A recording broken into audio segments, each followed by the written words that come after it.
Investigation killer beats. Rap music videos about murders in Jacksonville fuel fire in the community. Tarek and Stacy, many of these parents I've spoken with are still waiting for arrest or they're waiting for a trial for their son's murders. While they wait for justice, music videos from rival rap groups in Jacksonville have gained popularity across the country with songs glorifying their son's murders. The music and beat are catchy.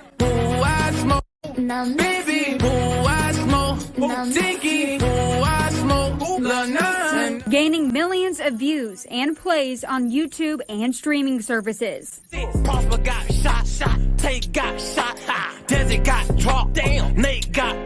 Local rappers rising to fame with lyrics about murders of young men in Jacksonville. Queso, and you know we smoke little biggie. The victims behind the lyrics are sons. What is it like when you see your son's name and his murder talked about in these rap songs? It's like somebody taking an open wound or a healing wound and opening it back up and stabbing at it over and over again.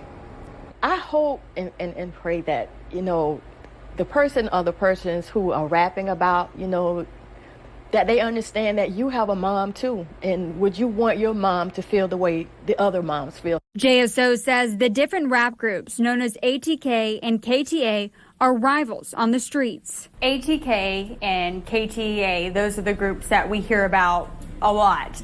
Are they the biggest problem for Jacksonville? They have been recently, for the most part. In this music video, And now I wonder what I said. Got a low, I told her drop that. FNSP one hand and got the kick back. the man in the green shirt is Kenyatta Bullard. He's known as rapper Yungeen Ace. He was a sole survivor in a deadly quadruple shooting at the town center in 2018. In the video, he wears an ATK chain around his neck. The lyrics reference 3 men killed in shootings. Ooh, I smoke, baby. Ooh, I smoke, Tiki. Ooh, I smoke, Lana. One of the victims, known as Bibby, is 16-year-old Adrian Gaynor. He was joy. All he did was laugh and dance. He was shot and killed in the Hilltop Village apartments in 2019. Nobody can do anything worse to me than killing my child. It took 2 years for an arrest to be made. The man accused of killing him is Hakeem Robinson, known as rapper Queso. Never play with queso. Smoke Dirk and Bibby to the face, though. Robinson is charged with second-degree murder. Gaynor's mother, Elizabeth Gaynor, says Robinson and other rappers continuously mocked her son's death in music videos and on social media for years. And you know we smoke little Bibby. Specifically, what has been said about your son in these songs? I've heard anything from where he was shot. I've heard what his last words were. Baby had a cool cut, so I wasn't surprised. This is not the only murder Robinson is accused of. He is also charged with second-degree murder in the 2020 death of Charles McCormick, a.k.a. rapper Little Buck. His father, Abdul Robinson Sr., and his brother, Abdul Robinson Jr., are also arrested in connection to the crime. JSO says the Robinsons are linked to the group ATK. JSO Chief of Investigations TK Waters says ATK is linked to more than a dozen murders and other crimes committed in response to perceived insults. It's a range of things. It could be drugs. It could be something as simple as me making a rap song about you and you don't like it. So one of your friends or one of your associates says we need to get back and we're going to do something, and they'll start a shooting war. Dominique Barner and Leroy Whitaker are also charged in connection to McCormick's murder. This surveillance video shows 2 suspects running through a backyard after the shooting. Investigators say they held a woman hostage before taking off. Hakeem Robinson's attorney says ATK is a certified business, not a gang. You can see ATK is listed here on Apple Music right underneath Queso's songs. But if you look at the Life of ATK website, the front page says opening soon. The group KTA is also not shy about naming murder victims in its music videos. This video was made in response to the Who I Smoke video that is linked to ATK. Leaky got shot. What the hell? Bad face, hot on gang. One victim heard in KTA's songs is 30-year-old father of 12, Freddie Patterson, who was shot and killed in November 2020. His mother, Shantina Benton, says she doesn't know who the rappers are or why they would be talking about her son's death. I mean, it's not a funny thing that somebody's dead. Yeah, somebody got killed. That's not funny.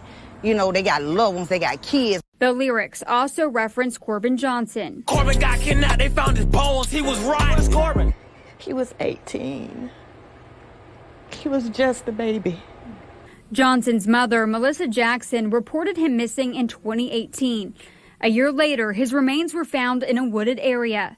To this day, no arrests have been made. In my heart, I kind of feel like it's someone that he knew, because Corbin wouldn't just leave with anyone. Corbin got kidnapped, lost, got his found. Okay. Despite the heartbreaking lyrics, Johnson's mother feels it could help police. I feel sorry for them, actually.